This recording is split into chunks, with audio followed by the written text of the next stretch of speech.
ఆ కేసులలో ఆ ఎఫ్ఐఆర్ ఫైల్ అయిన దాంట్లో మా పేర్లు నా పేరు కావచ్చు, మా అక్క పేరు కావచ్చు, ఎక్కడ కూడా మా పేర్లు లేవు. మేము ఎక్కడ తప్పు చేసినట్టు మీరు ఎక్కడైనా నిరూపించండి. మేము కంపల్సరీగా ఎక్కడైనా రావడానికి సిద్ధంగా ఉన్నాం. బాధితుల పక్షాన మేము నిలబడడానికి సిద్ధంగా ఉన్నాము. కంపల్సరీగా ఇదైతే గట్టిగా చెప్తా. ఆ ఆంజనేయ స్వామి మీద ఒట్టేసి చెప్తున్నా. మా బంజారా కుల దైవమైనటువంటి సేవాలాల్ సాక్షిగా చెప్తున్నా. తుల్జా భవాని మా అమ్మవారు, తుల్జా భవాని అమ్మవారి పైన అమ్మవారి పైన ఒట్టేసి చెప్తున్నా. మాకు ఈ మైక్రో ఫైనాన్స్ స్కామ్కి ఎటువంటి సంబంధం లేదు. దయచేసి గమనించగలరని చెప్పేసి కోరుకుంటున్నా.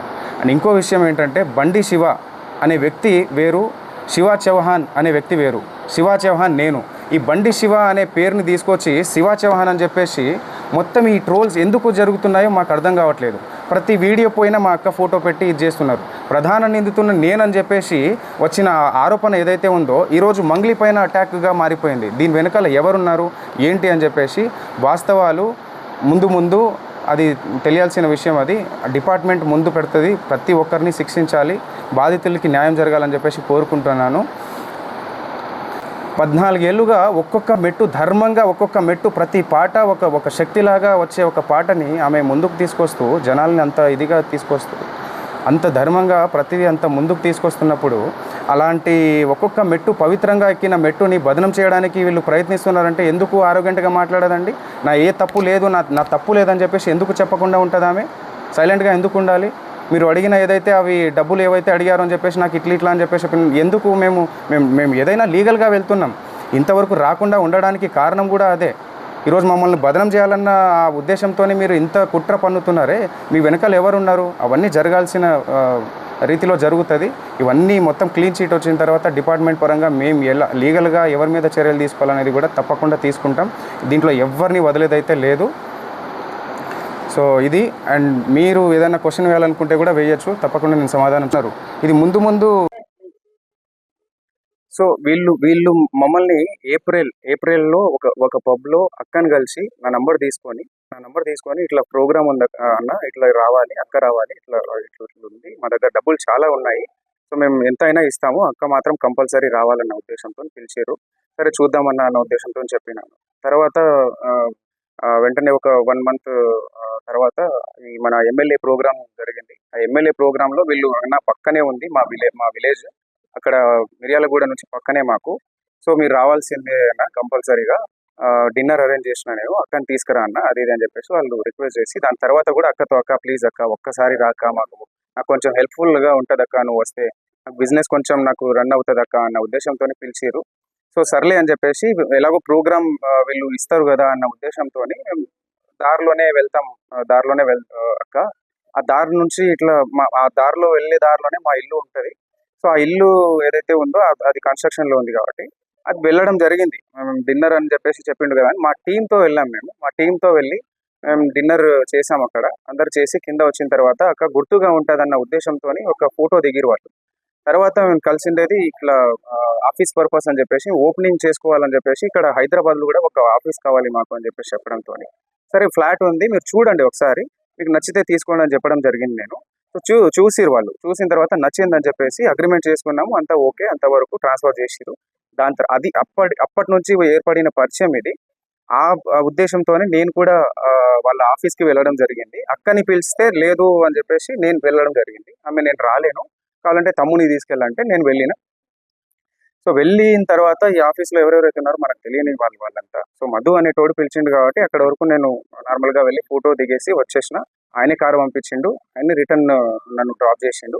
నాతో పాటు ఇద్దరు వచ్చిర్రు, ఏవైతే నా మీద ఆరోపణలు చేస్తున్నారో, ఇట్లా డబ్బులు ఇచ్చిన, సమ్ అమౌంట్ ఇచ్చిన, క్యాష్ ఇచ్చిన అని చెప్పేసి, అవన్నీ అవాస్తవాలు. ఏమన్నా ఉంటే బయట పెట్టండి, తప్పకుండా నేను దానికి ఎక్స్ప్లెనేషన్ ఇస్తాను.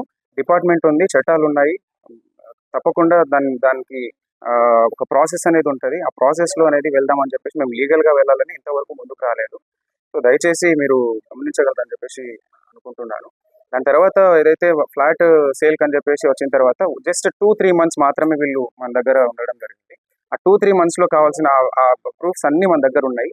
రెంట్ ఉంటా అని చెప్పేసి ఆ కీస్ ఏదైతే ఉందో, రెంట్ ఉంటాం, కావాలంటే రెంట్ డబ్బులు ఇస్తానక్క, కొన్ని మీటింగ్స్ పర్పస్ అని చెప్పేసి మాకు ఉంటుంది, మీటింగ్స్ ఉన్నాయి. ఆ మీటింగ్స్కి కొంతమంది వస్తూ ఉంటారు. సో నాకు కీస్ కావాలని చెప్పేసి కీస్ తీసుకోవడం జరిగింది. రెంట్ కూడా ఆయన నాకు రెంట్ పే చేస్తాను అని చెప్పేసి కూడా చెప్పడం జరిగింది. దానికి సంబంధించి అన్ని మాకు ప్రూఫ్స్ ఉన్నాయి. సో తప్పకుండా మేము మా పైన వెరిఫికేషన్ వచ్చినప్పుడు మేము తప్పకుండా దాన్ని ఎక్స్ప్లెనేషన్ ఇచ్చుకుంటాము. సో ఇంకో విషయం ఏంటంటే వీళ్ళు ఎవరైతే ఉన్నారో హేమాకాంత్ రెడ్డి వాళ్ళు ఎవరైతే నా ప్రమేయం లేకుండా మా ఊరికి వచ్చి నన్ను తీసుకెళ్ళి అదంతా ఫ్యాక్టరీ కావచ్చు, ఆ టెంపుల్కి నేను వెళ్ళే టెంపుల్ దారిలో నేను వెళ్తున్నా కదా, ఎలాగో మేము తీసుకెళ్తామని చెప్పేసి ఫ్యాక్టరీ కోసం వచ్చి ఫ్యాక్టరీని చూపించి నేను టెంపుల్ చూసేసినాము. దాని తర్వాత మైనింగ్ ఏదైతే ఉందో ఆ బేతంచెర్లలో మైనింగ్ కూడా చూపించారు వీళ్ళు. సో దాంతో ఫోటో తీసుకున్నారు వాళ్ళు. మా పేర్లు కూడా ఎక్కడ వాడి డబ్బులు తీసుకున్నది కూడా మీరు హేమాకాంత్ రెడ్డి చెప్పినట్టుగా ఎక్కడ కూడా తీసుకున్నట్టు లేదు. అంటే వాళ్ళకి ముందే మేము డబ్బులు ఇచ్చేసినామంటారు. సో వాళ్ళ ముందే డబ్బులు ఇచ్చేసినామన్నప్పుడు మా పేర్లు చెప్పి ఎక్కడ వసూలు చేశారు? ఇవన్నీ అవాస్తవాలు. మా మీద ఏదో కుట్ర జరుగుతుంది, చాలా పెద్ద మొత్తంలో కుట్ర జరుగుతుంది. మా మొత్తం ఏదైతే ఉందో ఈ కుట్ర వెనకాల ఇది వాస్తవాలన్నీ బయట పెట్టాలని చెప్పేసి పోలీస్ శాఖ కోరుతున్నాను. అలాగే ఇది న్యాయం జరగాలి. మేము కూడా ఇందులో బాధితుల కంటే మేము కూడా ఒక బాధితులమే. వాళ్ళు డబ్బులు నష్టపోయారు, మేము పరువు నష్టపోయినాం. ఇది ఎప్పటి నుంచో ఒక 14 సంవత్సరాల నుంచి ఒక్కొక్క మెట్టు వచ్చి ఎంతో కష్టపడి తీసుకొచ్చిన పేరు ఇది. ఆ పేరుని బదనం చేయాలని చెప్పేసి ఈరోజు ఆరోగ్యంగా మాట్లాడుకుంటే తప్పు చేయనప్పుడు ధర్మంగా నీతి నిజాయితీగా ఉన్నప్పుడు ఎందుకు ఆరోగ్యంగా మాట్లాడదు? నా తప్పు ఏది లేదండి అని చెప్పినా కూడా ఆయన సుబ్బారావు అడ్వకేట్ అనే వ్యక్తి ఇలాగా ముందుకెళ్ళి మీడియాలో ప్రచారం చేయడం ఎంతవరకు కరెక్ట్? ఇది ఎంతవరకు కరెక్ట్? ఆమె బదనం చేస్తున్నప్పుడే కదా ఇదంతా ఆమె చెయ్యకండి, ఇదంతా తప్పు, ఇది కావాలంటే వెరిఫికేషన్ చేసుకోండి, మీరు పోలీస్ శాఖలు ఉన్నాయి, చట్టం ఉంది, మీరు అడ్వకేటే కదా, మీరు వెళ్ళి విచారించుకోండి, విచారించుకున్న తర్వాత మీరు మీడియాలోకి వెళ్ళండి అని చెప్పినా కూడా లేదు, అది నువ్వు ఫోటోలు ఉన్నాయి, మీ తమ్ముడు ఉన్నాడు ఇక్కడ అని చెప్పేసి చెప్పడం ఎంతవరకు కరెక్ట్? పోలీస్ శాఖ మొత్తం డిపార్ట్మెంట్ కావచ్చు, ఇంకోరు విచారణ చేయకముందే ఇన్ని ఆరోపణలు మా పైన కుట్ర పన్నినట్టు కాదా? ఇదంతా మా వెనకాల కుట్ర చేస్తున్నట్టు కాదా? మీకు అనిపించట్లేదు? ఒక్కసారి ఆలోచించాల్సిందిగా కోరుతున్నాం. అవన్నీ అవాస్తవాలు. ఏవైనా కూడా ముందు పెట్టమని చెప్పండి. కేవలం ఫోటోలు చూపించి ఒక సెలబ్రిటీ స్థాయిలో ఉన్న వాళ్ళు చాలా మందితో దిగుతారు, వందల మందితో దిగుతారు. ఆ ఫోటోలు తీసుకొచ్చి ఇవి చేయడం ఎంతవరకు కరెక్ట్? ఒక్క ఆధారం కూడా ఈ 100 ఎఫ్ఐఆర్లు అయిన దాంట్లో ఒక్క పేరు కూడా మా పేరు లేదు, ఒక్క కేసులో కూడా మా పేరు లేదు. ఈరోజు సుబ్బారావు అడ్వకేట్ అనే వ్యక్తి ఏ కేసు లేకుండా, ఏ ఆధారాలు లేకుండా కేవలం ఆరోగ్యంగా మాట్లాడింది, కేవలం నన్ను ఇబ్బంది పెట్టింది, నన్ను ఇట్లా మాట్లాడింది, ఆమె ఇలా మాట్లాడింది, ఆమె వ్యక్తిత్వం కరెక్ట్ కాదు అని చెప్పడానికి ఆయన ఎవరు?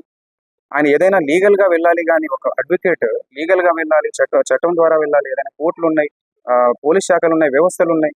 ఎందుకు ఇవన్నీ ఈ ప్రాసెస్లో మీడియాలో ఇప్పటికీ స్టిల్ ఈ రోజు కూడా ఆయన వెళ్ళి మీడియాలో ప్రచారం చేయడం జరుగుతుంది. సో ఇవన్నీ మా మీద కుట్ర జరుగుతున్న ప్రాసెస్ అది. సో ఇది జనాలు గుర్తించాల్సిందిగా కోరుతున్నాము. దయచేసి మీడియా మిత్రులు కూడా నేను చెప్పడం ఒకటే, అందరికీ మీరే వాస్తవాలు మీరే బయట పెట్టాలి. సో ఇది కంపల్సరీగా ఇది అయిపోయిన తర్వాత, క్లీన్ షీట్ వచ్చిన తర్వాత, మా తప్పు ఏది లేదు అని చెప్పేసి తెలిసిన తర్వాత దీని మీద తప్పకుండా యాక్షన్ తీసుకుంటాం. ఎవరెవరైతే మా పేరుని నష్టం కలిగించారో తప్పకుండా మేము దానిపైన చర్యలు తీసుకుంటాం.